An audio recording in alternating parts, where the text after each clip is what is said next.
Deputy Prime Minister Lawrence Wong says Singapore and China can complement each other as they chart the future of their economies. While speaking at the end of his 4-day visit to China, Mr. Wong notes that their working relationship over the decades has now evolved into a more mutual one. Olivia Siong reports from Beijing. It's been about 30 years since Singapore and China first started working on government-to-government projects. There are now 3, located in Suzhou, Tianjin and Chongqing. Singapore Deputy Prime Minister Lawrence Wong notes that the nature of the bilateral relationship has changed since then. It's been a long time since we talked about the Chinese learning from us, because that was more than 30 years ago.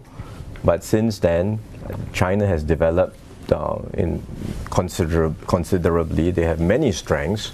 So really I see our cooperation these days really more as mutual learning, mutual exchanges, mutual collaboration. We have to be able to find ways in which we provide value to them, or for that matter to any counterpart. Because if we are unable to provide value, then people will say, what's the point of cooperating with Singapore?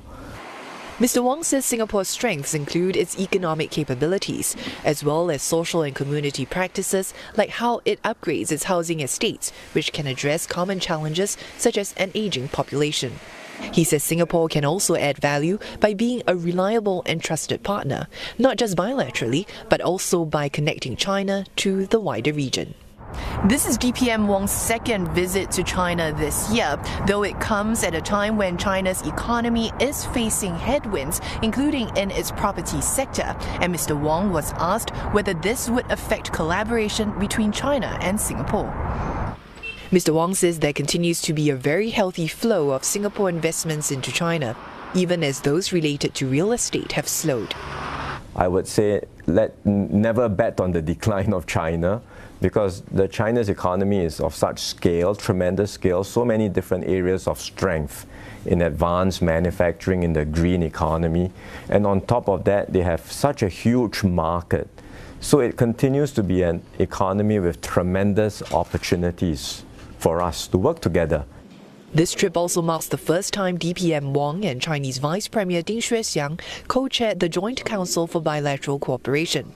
Both countries have also recently gone through a leadership reshuffle, but members of both delegations are not new to each other, having worked together in different capacities and projects through the years.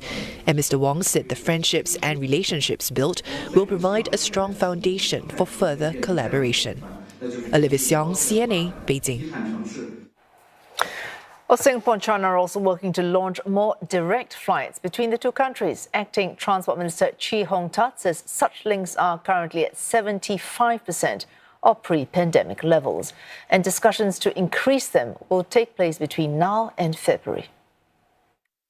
We have already received some requests from Chinese carriers to increase the number of flights during Chinese New Year in 2024, and we'll be happy to support this, and we will see how we can facilitate the arrangements. Deputy Prime Minister Lawrence Wong says that adding more flights will help to strengthen people-to-people exchanges. It's the same aim as the mutual 30-day visa-free travel arrangement that Singapore and China announced on Thursday. That's expected to begin early next year. Mr. Wong says it's not the first such visa-free arrangement with any particular country. We have more than 70 countries where the people can come to Singapore visa-free. So we have experience with it. Visa-free does not mean zero immigration check. I mean, it's still a system, back end we do the necessary checks. But the point about a visa-free arrangement is that it does help to facilitate people-to-people exchanges.